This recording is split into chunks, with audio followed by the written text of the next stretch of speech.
Marcos, capítulo 5, de 14 a 29, eu vou ler na nova tradução. Marcos 6, eu falei qual? Marcos 6, muito bem. E a gente vai ler aqui na NVT, nova versão transformadora, ok? A versão que eu vou ler neste momento. Diz assim a palavra do Senhor. Logo o rei Herodes ouviu falar de Jesus, pois todos comentavam a seu respeito. Alguns diziam, João Batista ressuscitou dos mortos, por isso tem poder para fazer esses milagres. Outros diziam, é Elias. Ainda outros diziam, é profeta, como os profetas de antigamente. Quando Herodes ouviu falar de Jesus, disse, João, o homem a quem decapitei, voltou dos mortos. O rei havia mandado prender e encarcerar João para agradar Herodias. Ela era esposa de seu irmão, Filipe, mas Herodes tinha se casado com ela.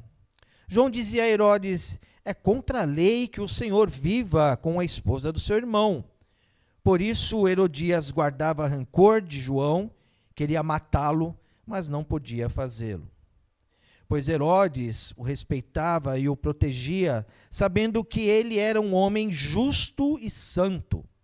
Herodes ficava muito perturbado sempre que falava com João, mas mesmo assim gostava de ouvi-lo.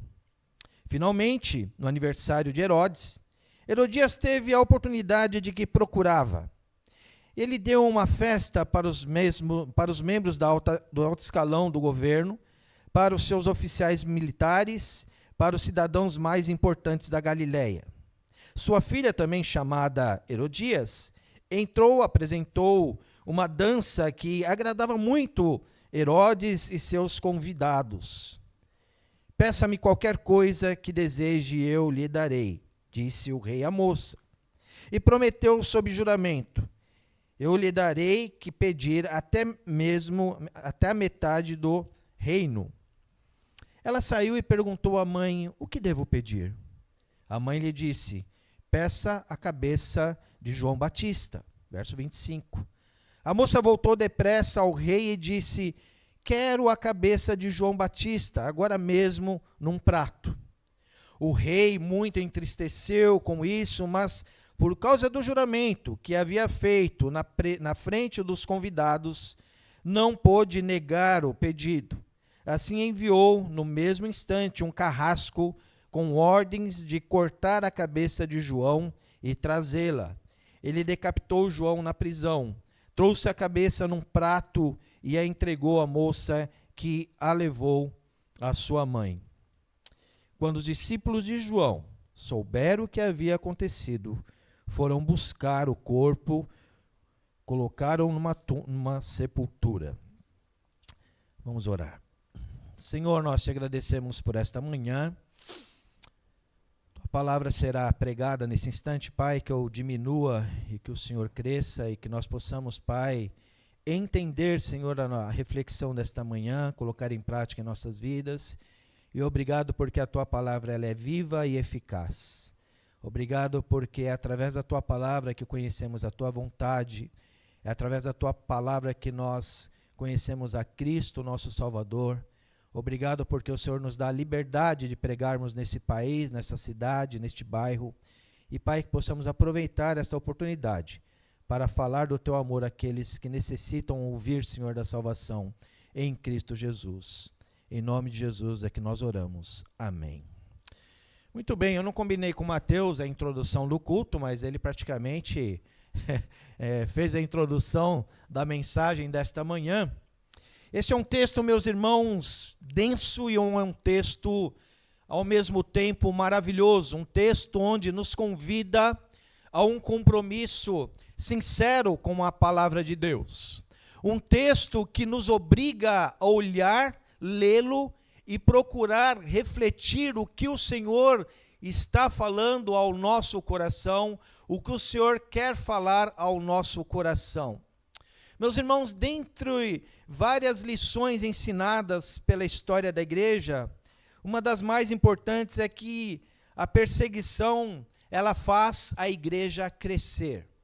A perseguição faz a igreja crescer. E vemos este fato claramente nas Escrituras, em Atos, em que a igreja primitiva, ela cresceu rapidamente ao ser perseguida. Agora, por que as igrejas crescem em tempos de perseguição? Podemos ter várias respostas a esta pergunta, mas uma delas é fato. É através da perseguição que são separados os verdadeiros cristãos que têm a fé genuína em Cristo Jesus, daqueles que não exercem a verdadeira fé em Cristo Jesus. É através da perseguição, é através deste momento onde nós vemos aqueles que se conformaram a Cristo, aqueles que abraçaram o Evangelho, aqueles que entenderam o propósito do reino de Deus, que é expandir o Evangelho de Cristo em lugares remotos, em lugares perigosos, em lugares que muitas vezes a perseguição ela é bem pontual. E hoje nós vemos essa perseguição, principalmente no Oriente Médio. Nós temos perseguição na Argélia, na África, nós temos perseguição na China comunista, nós temos perseguição na Coreia. Muitos missionários e muitos homens de Deus que entenderam o Evangelho e se conformaram a Cristo, nesse sentido, eles são perseguidos. Então, meus irmãos, a palavra do Senhor em Romanos 12, 2, ela diz o seguinte: não imitem o comportamento e os costumes deste mundo, mas deixem que Deus os transforme por meio de uma mudança em seu modo de pensar, a fim de que experimentem a boa, agradável e perfeita vontade de Deus para vocês. Então a palavra do Senhor, ela nos pede essa conformidade a Cristo, conformidade à palavra de Deus. Não basta lermos o texto como uma história que aconteceu há mais de 2000 anos atrás. E nós precisamos colocar em prática hoje o Evangelho de Cristo em sua íntegra. E depois de lermos o texto no capítulo 5 e nós, capítulo 6 ainda, onde Jesus ele separa ali 6 equipes de evangelismo, e nós vemos então aí nesse texto agora, em seguida, a repercussão, o poder de Jesus Cristo, que se intensificou e se mostrou naquela população, naquele povo que estava sendo pregado. O testemunho, a ação dos discípulos, a ação do poder de Jesus Cristo, então repercute de tal forma que nós começamos então a ler aí o testemunho do que eles fizeram.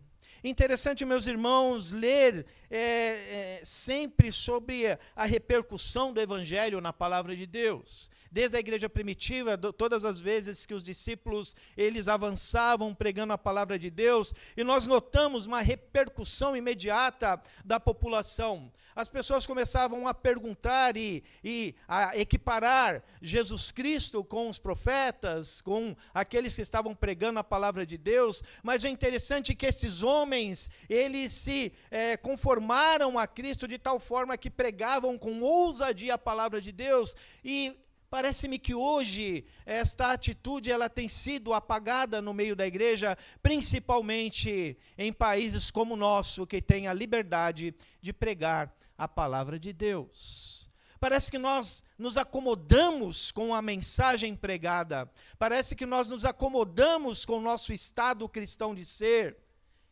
de estar participando de um culto presencial. Parece que nós ouvimos a palavra e nós nos acomodamos a ela de tal forma que ela não se torne em nós uma repercussão de nos mover a pregar este evangelho como nós deveríamos pregar.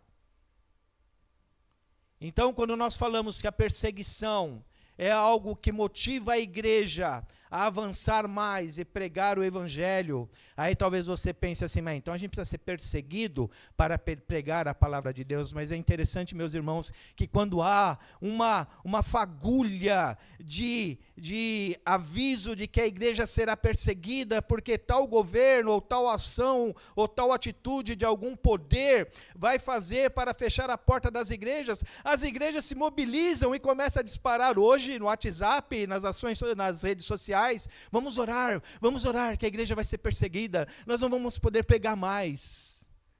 Mas é interessante que quando não há isso, a igreja ela se acomoda. E muito pelo contrário, é neste momento que nós temos a liberdade de pregar a palavra de Deus que nós precisamos nós precisamos incomodar onde nós estamos pregando a palavra de Deus. Meus irmãos, Marcos, nesse instante, ele mostra um quadro aos seus leitores do resultado alcançado por aqueles que se conformaram a Cristo. A multidão testemunhou do que fizeram e viram o poder de Jesus Cristo. E logo no início desse texto, é mais um testemunho de alguém nobre, alguém que fazia parte de uma posição social alta daquela época, o rei Herodes, né? Esse rei que Marcos escreve, que não era um rei, era um tetrarca, talvez Marcos usou aí um pouco da ironia, né? Por conta da sua posição, do seu status social em fazer as coisas, em mandar naquela região.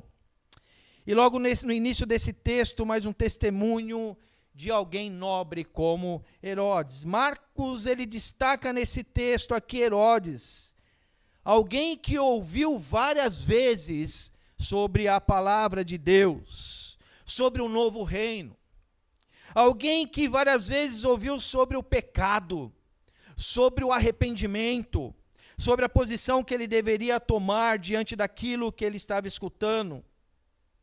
Mas ao mesmo tempo alguém que mesmo ouvindo a palavra de Deus, mesmo ouvindo o que deveria fazer, uma pessoa que ao mesmo tempo recusava-se a mudar o seu caráter, o seu status, a sua ética. Para ele estava tudo certo, ele ouvia a palavra, mas ele não queria mudar. Mas o texto, meus irmãos, mostra a perplexidade deste homem. Quando Herodes ouviu falar de Jesus, disse: João, o homem quem decapitei, voltou dos mortos. João, se você for lá no capítulo 1, verso 14, logo que depois que João ele batizou Jesus, João ele foi preso. Então aqui nós temos mais ou menos 2 anos, 1 ano e pouco aí da morte de João. E aí chega a notícia para Herodes. João já havia sido preso, João já havia sido morto, e uma morte horrível, decapitado. Mas a questão é que Herodes, ao ouvir sobre essa notícia passada por todos ali daquela região, ele fica perplexo com aquela situação, porque ele conhecia João. Ele sabia quem era João Batista. Ele conversava com João Batista na prisão. E ao mesmo tempo ele gostava de ouvir João Batista. E era uma meia confusão. O Herodes ele tinha essa confusão de caráter, porque ele gostava de ouvir o que o João falava, e João falava as verdades para ele, e ele ao mesmo tempo se retraía. Enfim, era aquela confusão de caráter, aquela confusão de querer, não querer, mas ao mesmo tempo, por sua posição social, ele rejeitava tudo que era ouvido, mas gostava do que ouvia. E Marcos destaca aqui Herodes, alguém que ouviu estas mensagens, porém o texto mostra esta perplexidade. Herodes, além de perplexo, mostra angústia, ele mostra temor. João, a quem eu matei, a quem eu decapitei, está de volta. Então nós percebemos aí que João ele tinha uma ação sobre a vida de Herodes tamanha, porque ele conformou-se, João Batista conformado a Cristo, mostra o seu poder e o poder dado de Deus para ele. E a Herodes, além de perplexo, ele mostra-se angustiado. E ele mostra-se, então, alguém realmente temente àquilo que ele conhecia. Meus irmãos, muitas vezes nós pregamos o evangelho a pessoas que ouvem, gostam, choram, se comovem com a palavra de Deus e saem, às vezes, de um culto público ou de algum lugar onde ouviu aquela palavra, chorando, abraçando as pessoas. Nossa, que palavra! Deus falou realmente, olha, mas não há mudança de atitude. Existe uma simpatia pelo evangelho, mas não há aquele querer de mudança de atitude, de reconhecer que este Deus pode mudar toda e qualquer situação. Quantas pessoas hoje são Herodes hoje, que ouvem a palavra, gostam de ouvir, pedem até para nós orarmos.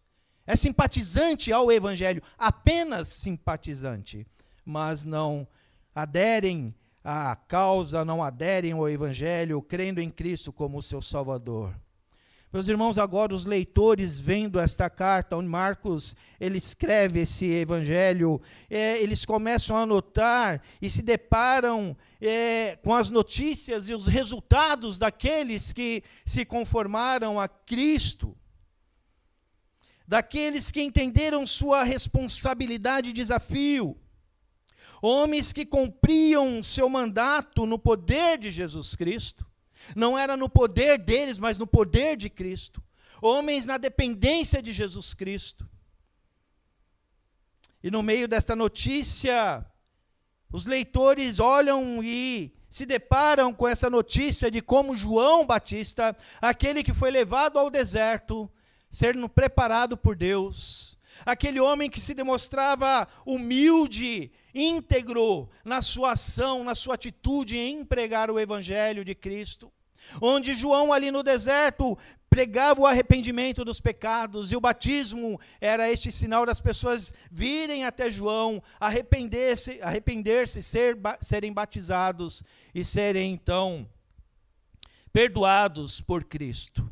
Este João Batista que não oferecia perigo nenhum para ninguém, muito pelo contrário, ele estava pregando a solução para a vida daquelas pessoas. Ele estava pregando a única solução, o único caminho para a vida daquelas pessoas. Isso que nós devemos fazer hoje também. Voltarmos para as Escrituras, pregar a palavra de Deus como o único caminho e verdadeiro para aquelas pessoas que necessitam da salvação em Jesus Cristo. E aí, meus irmãos, nós precisamos parar e analisar aqui e ver a vida de João. João não foi um homem que barganhou o evangelho.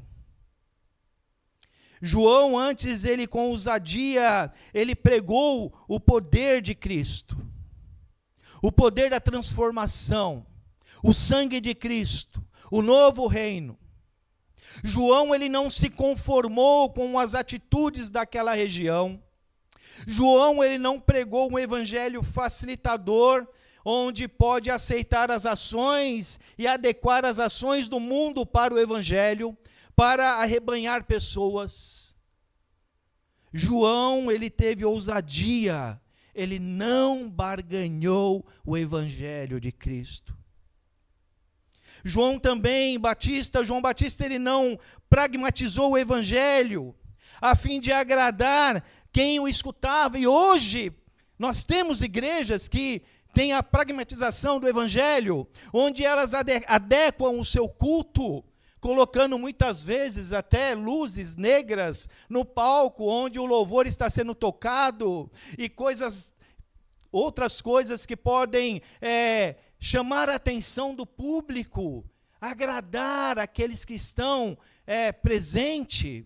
Hoje o homem, ele procura participar de um culto onde lhe agrada, um culto, um espaço que seja confortável a ele.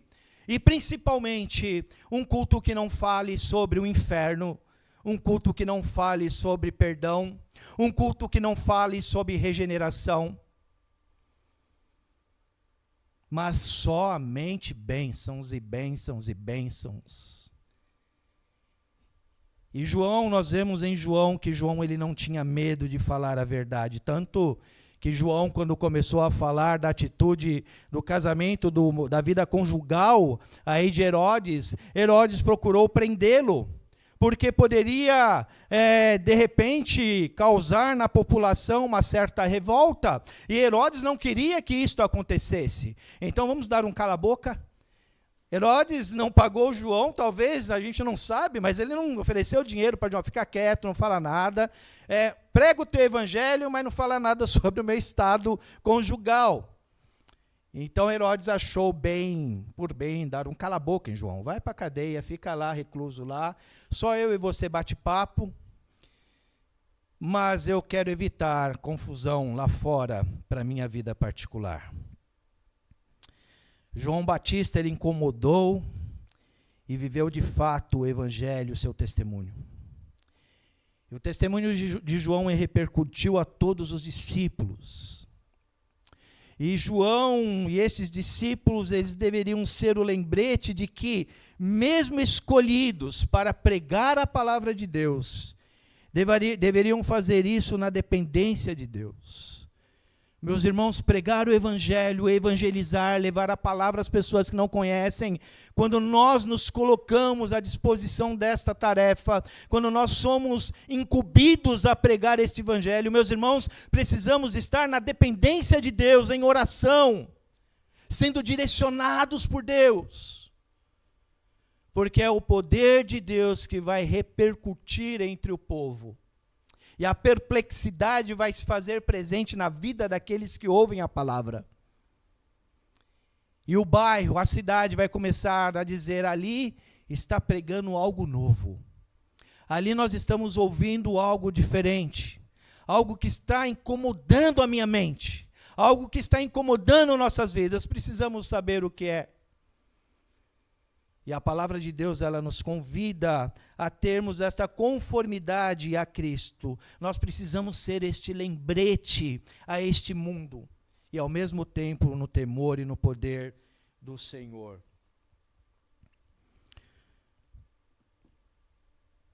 Se nós lermos 2 Coríntios, capítulo 2, verso 16, diz o seguinte: para os que estão perecendo, somos cheiro terrível de morte e condenação. Mas para os que estão sendo salvos, somos perfume que dá vida. E quem está à altura de uma tarefa como essa? Não somos nós, como muitos que fazem da palavra de Deus um artigo de comércio. Pregamos a palavra de Deus com sinceridade e com a autoridade de Cristo, sabendo que Deus nos observa. A palavra de Deus, meus irmãos, ela deve chegar aos ouvidos daquele que não tem Cristo como um cheiro terrível de morte e condenação. E ninguém quer ouvir falar sobre morte eterna. Ninguém quer ouvir sobre condenação. Mas quando nós falamos assim, isto foi resolvido. Cristo levou sobre si os seus pecados, as suas mazelas, as suas angústias. E agora, se você reconhecê-lo como seu único e suficiente Salvador, você terá a vida eterna. Esse texto, meus irmãos, denso, e com um relato nada bom de ouvir sobre a morte de João Batista. Esse texto ele tem como objetivo não desanimar os cristãos daquela época, porque haveriam de ser perseguidos, também presos. Não para nos desanimar ainda hoje. Quando nós olhamos esse texto, nós precisamos olhar e nos encorajar e saber que o Senhor é soberano, Ele está no controle de toda e qualquer situação. Ainda que eu seja preso, ainda que eu seja chicoteado, ainda que eu seja humilhado, ainda que as pessoas defamem o meu nome por conta do Evangelho, mesmo assim o nome do Senhor Jesus Cristo será honrado, porque quando eu me conformo à palavra de Deus, a Jesus Cristo, então nós temos aí o poder e a ação de Cristo em nossas vidas. Deus, Ele pôde, meus irmãos, usar pessoas como os primeiros discípulos para a fundação da igreja.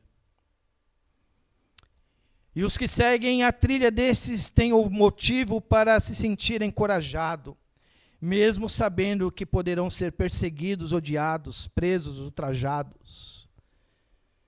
A gente se sente mal quando alguém fala assim, você não pode mais pregar aqui. Isso já uma vez aconteceu comigo em Vila Guilherme, quando nós estávamos ali num culto de manhã, tomando um café na Praça do Trote, na Vila Guilherme, e há alguns anos eu fazia esta reunião ali com os irmãos, um domingo de manhã, principalmente um domingo de Páscoa, e num desses anos, o guarda chegou lá diante de mim e falou assim, olha, você não pode mais pregar o evangelho aqui na praça. E eu não estava com megafone, eu não estava com microfone, eu não estava com caixa de som. Mas aqueles que estavam vendo a nossa reunião, o nosso louvor ali, incomodaram-se com aquilo. E a gente se sente meio que acuado. Como assim? Esse país não é um país livre? Eu não posso pregar o evangelho? Mas, meus irmãos, quando nós procuramos nos dispor à palavra do Senhor na dependência desse Deus, o Senhor nos faz enxergar que vale a pena pregar o evangelho, porque o nome do Senhor Jesus Cristo será honrado, não o seu, não a sua igreja, mas Cristo será honrado. No verso 17 ao verso 28, nós vemos por que Herodes mandou prender João. Já nós falamos no início, por conta do seu estado conjugal. E João Batista censurou publicamente o romance de Herodes. Herodes, ele tinha um irmão, Filipe. Ele foi visitar a casa de Filipe, olhou para a esposa de Filipe, achou bonitona, gata, né? Flertou com ela, ela aceitou. Disse, é o seguinte, vamos embora, vamos morar junto. Eu dispenso a minha esposa, você dispensa o meu irmão, e a gente mora junto. E João, ele de maneira publicamente, ele começa a falar sobre esse estado, fala assim, olha, de acordo com as leis, Levítico 18, 16, 20 e 21, você está errado, você não pode fazer isso. O seu comportamento é antiético, está fora dos padrões da lei estabelecidas. Você não pode continuar com esta situação. E a esposa agora de Herodias, ela ficava angustiada com aquilo, com raiva, com ódio de João, porque João estava atormentando a sua vida conjugal. Mas João falava do estado pecaminoso. E hoje nós precisamos falar do estado pecaminoso das pessoas. Hoje nós precisamos confrontar as pessoas com a palavra de Deus. E nós vemos então o ódio de Herodias por João Batista. Vemos o contraste de personalidade de Herodes. Ele ouvia João e Herodias sabia que Herodes gostava de João Batista. E o medo dela é que a qualquer momento ele pode pender para o que João Batista está falando. E aí o que será de minha vida? Eu vou ser expulsa desse palácio, eu vou ser expulsa dessa casa. Eu tenho que fazer algo para interromper essas conversas. Herodes, ele tinha temor a João Batista. E a palavra do Senhor diz que Herodes sabia que João Batista, ele era justo e santo. Verso 20, pois Herodes o respeitava e o protegia, sabendo que ele era um homem justo e santo. Herodes ficava muito perturbado, sempre que falava com João, mas mesmo assim gostava de ouvi-lo. É interessante esta confusão na vida de Herodes. Eu não gosto, para de falar, mas no outro dia ele estava lá. Não, mas tá, eu sei que eu estou errado, mas Talvez ele queria que dobrasse João em algum momento, e João falou assim, faz o seguinte, tá, você entendeu, você sabe que você está errado, mas tudo bem, vamos relevar, né, pelo seu estado, o seu status, e vamos relevar essa situação, mas não. João todos os dias falava assim, você está em pecado, você precisa regularizar a sua vida, diante da lei, diante dos homens, diante de Deus. Mas Herodes, ele, orgulhoso, ele não queria pender para este lado. Herodias, então, queria que João fosse morto, mas ela não poderia matá-lo. Ela, no estado, ela como mulher, ela não podia tomar essa decisão. Mas, quando sempre tinha uma festa naquela época, o rei, ao ser agradado por alguém, ele sempre oferecia algo àquela pessoa. E foi o que aconteceu nesse momento, então, propício que Herodias viu nesta festa. Ela falou assim, hoje é a deixa, porque eu sei que eu vou mandar minha filha, que se chamava Herodias também, dançar diante de Herodes, e, de repente, surge a oportunidade, então, de nós fazermos um pedido. E foi o que aconteceu. A filha de Herodias, ela dança de maneira muito bonita e enche os olhos de todos aqueles que estavam olhando aquela situação, aquela dança, e se agradam, e Herodes chega para ela e fala assim, olha, peça o que você quiser, até metade do meu reino eu darei a você, se você pedir. É lógico que nós temos aqui uma hipérbole, né? Quando nós somos namorados, né? A gente chega para nossas namoradas, noivas, esposas também, e fala assim, amor, se você me pedir a lua, eu a dou para você. Amor, se você me pedir o universo, eu vou dar todo o universo para você. Então, uma forma de linguagem, mas aí Herodes, então, manifesta o seu desejo de dar um presente a Herodias. E então, Herodias, ela pede a cabeça de João Batista. Ela vai até a sua mãe e pergunta o que eu devo pedir. Ela podia pedir joias, podia pedir o que quisesse. Mas Herodias já estava planejando algo em relação a João Batista e fala, eu quero que você peça a cabeça de João Batista e a traga aqui para mim. Naquele instante que é pedido isto a Herodes, ele se entristece de tal maneira, a sua alma ela se desfalece. Mas ele não estava preso com aquele ritual de fazer aquele ato. Ele não precisava fazer. Ele poderia muito bem, não, cabeça de João Batista não. Eu falei para você pede o que você quiser, mas esse aqui eu não vou te dar. Mas ele, olhando para os seus convivas, né, os seus convidados, e manter a sua palavra, porque ele era um homem que mandava naquela região e não podia voltar atrás da sua palavra naquele momento ali, então ele pede ao carrasco que vá pegar e matar João e trazer a sua cabeça numa bandeja, e não foi em qualquer bandeja, foi numa bandeja de ouro, uma bandeja onde pudesse então fortalecer aquele momento, aquele presente magnífico, entre aspas, que Herodias então tanto desejava, a morte de João. Meus irmãos, com este relato de Marcos e com esta morte de João, Marcos ele quer mostrar aos seus leitores que o trabalho missionário exige oposição e rejeição. Todos que se conformam a Cristo tomam e devem esperar a oposição dos que o rejeitam. E ao mesmo tempo esta missão inclui a autoridade de Deus na proclamação do Evangelho. Meus irmãos, ser cristão, fazer parte do cristianismo, ser salvos em Cristo Jesus, viver na dependência de Cristo, nós não podemos esquecer que estamos no centro do propósito eterno de Deus. E isto deve encorajar ainda mais nós sermos missionários, falar do amor de Deus. Nós fazemos parte do propósito maior de Deus. O Senhor olha para o seu coração nesse exato momento, e Ele sabe o que você está pensando neste exato momento. Ele sabe quais são os seus objetivos, mas Ele quer que você olhe para a sua palavra, olhe para a vida de João, olhe para a vida dos missionários, olhe para o poder de Cristo, e Ele quer que nós manifestemos o desejo de ser como estes homens e principalmente conformarmos à imagem de Cristo, estarmos na dependência deste Cristo. O Senhor olha para o seu coração e para o meu coração e Ele fala: até onde você está compromissado comigo? Até onde você está pregando o Evangelho? As pessoas estão ficando perplexas com o seu testemunho, com a sua atitude, com a sua vida.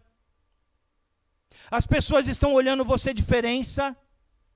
As pessoas estão manifestando e testemunhando de você para as pessoas e falar assim: aquela pessoa é diferente.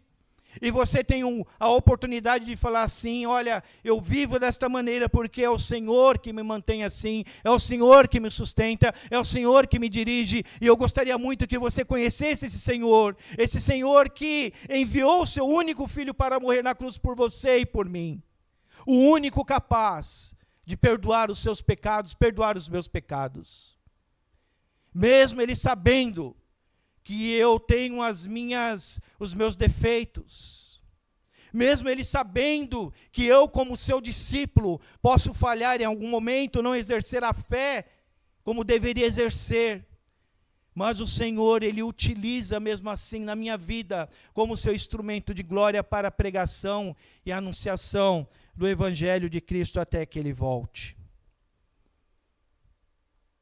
Meus irmãos, nessa missão onde a palavra de Deus, ela nos mostra sobre a atitude destes homens, destes discípulos, o Evangelho chegou até nós hoje. Nós vemos a história dos profetas, dos apóstolos, das mortes que tiveram. Meus irmãos, a palavra de Deus nos dá a garantia de que não há espaço para o medo quando entendemos o conformar-se a Cristo Jesus. Será que vai dar certo? Será que vale a pena? Nós precisamos antes de dinheiro para pregar o Evangelho. Nós precisamos disso, nós precisamos daquilo. O nosso passo de fé, meus irmãos, é mostrar a nossa dependência de Cristo. Fazermos tudo com decência, com ordem, sabendo que nós estamos fazendo para honrar o nome de Cristo. E aí nós temos esta morte de João, que já tinha acontecido, mas Marcos coloca essa história mostrando que foram homens que deram a sua vida a Cristo Jesus. E que agora aqueles discípulos que estavam pregando o Evangelho, lendo isso, começaram a entender que é sério o negócio. Nós podemos ser presos também. Nós podemos ser perseguidos também. Mas honrado seja o nome de Cristo. Ao mesmo tempo, esta história, ela está mostrando que Jesus Cristo iria também passar pelo mesmo processo de morte. Mas a única morte que nos dá vida eterna é a morte de Jesus Cristo. A morte de João prenuncia esta morte de Cristo na cruz por você e por mim. Jesus Cristo está caminhando já para o seu final. Mas é necessário mostrar que o cristianismo, ele requer homens e mulheres compromissados com a palavra, conformados a Cristo. Não simplesmente pessoas simpatizantes do Evangelho como Herodes, que ouve a palavra, gosta da palavra, mas não quer nada com a palavra. Não reconhece a Cristo como seu Salvador. Verso 19. Quando os discípulos de João Batista souberam, foram buscar o corpo dele para sepultar. Meus irmãos, interessante que esses discípulos, eles não ficaram atemorizados em buscar o corpo de João. Naquela época, quem deveria pegar o corpo era alguém dos familiares, um irmão, algum parente mais velho da família poderia ir ao local e pegar o corpo, mas esses discípulos, eles não ficaram atemorizados. Eles foram buscar o corpo de João. Essa tarefa naquele tempo era muito difícil, mas Algo aconteceu no coração daqueles homens, porque os discípulos de João viram o testemunho desse homem, sabiam que João estava passando na cadeia, na prisão, mas eles não se recuaram, eles não recuaram a sua atitude em pregar o evangelho. João para eles era um testemunho vivo e claro de que o poder de Cristo se manifestava em sua vida e poderia se manifestar na vida daqueles discípulos. Nós precisamos olhar o texto, meus irmãos, esse texto, meus irmãos, ler as Sagradas Escrituras e olhar que isso pode acontecer conosco também hoje. Nós não podemos nos recuar diante de perseguição, diante de ataques, de ideias morais que hoje nós temos, tentando calar a igreja. Muito pelo contrário, nós precisamos avançar e falar que está errado, que é pecado, que somente Cristo salva, somente Cristo muda o caráter, somente Cristo, Ele muda qualquer nação, se esta nação reconhecê-lo como seu único Rei e Salvador. Vemos que o testemunho de João Batista foi suficiente para aqueles discípulos abraçarem a missão do poder de Jesus Cristo. E aqui nós aprendemos que ser discípulo inclui imergir no ensino e ministério de Jesus. Ser discípulos é imersão na palavra de Deus. É falar, estou à disposição, pode contar comigo. É falar assim, olha, eu sei que dá para me ajudar nesta área e eu quero ajudar mais, conte comigo. O Senhor, Ele não escolheu doutores para ser discípulos. O Senhor não escolheu filósofos para pregar a palavra. O Senhor, Ele não escolheu pessoas da alta sociedade para avançar com o Evangelho. Jesus Cristo escolheu homens, pescadores, humildes, iletrados, e os capacitou a pregar a palavra de Deus. Tanto quando Pedro pregou a palavra, eles falaram assim, certamente este homem esteve com Jesus, porque nós sabemos que ele é pescador, mas ele esteve com Jesus, ele soube então, ele de maneira maravilhosa, ele pôde então pregar a palavra do Senhor, falar e argumentar e falar sobre a razão da sua esperança.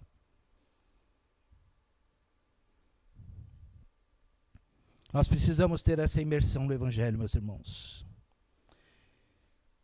Somos encorajados todo o tempo para a missão evangelística e devemos fazer como estes discípulos e profetas que se conformaram a Cristo. Por isso hoje, meus irmãos, nós temos este Evangelho em nossas mãos. Por isso hoje, meus irmãos, esta palavra que se encontra nas tuas mãos, nos seus celulares, nos aplicativos, ela está ali para você olhar para ela e se encorajar, sabendo que Cristo é o modelo maior para as nossas vidas. Precisamos nos conformar a Ele, ainda que sejamos perseguidos, ainda que sejamos presos, nós vamos pregar o Evangelho de Cristo. E o Senhor, Ele olha para o seu coração nesse instante e fala, você está disposto? Ou você quer andar de mão dadas com Herodes? Vamos orar. Senhor, muito obrigado, Pai, por Tua palavra. Obrigado pelo desafio da Tua palavra. E, ó Senhor, que não seja mais uma reflexão em nossas vidas, mas que nós possamos sair daqui revigorados com Tua palavra, Pai. Que os pensamentos e os desejos e os objetivos que nós temos na Igreja Batista no Centro, de pregar o Evangelho a este bairro, Pai, nós possamos colocar em prática e que nós possamos causar perplexidade naqueles que vão ouvir a Tua palavra, a fim de que eles possam estar junto conosco, ouvir da Tua palavra e ser alcançados, Senhor, pelo sangue de Jesus Cristo. Prepara, Pai, a Tua igreja para aquele grande dia da volta de Jesus Cristo. Pai, que nós possamos ser vigilantes, que nós possamos ser atuantes, e nós possamos ser encorajados a cada dia, mas principalmente, Senhor, principalmente, colocar em prática a pregação do Teu Evangelho, nesta cidade, neste bairro, nas nossas famílias, e construirmos, Senhor, um relacionamento contigo, a tal ponto das pessoas olharem em nós diferença e o teu nome ser honrado e glorificado através de nossas atitudes. Em nome de Jesus. Amém.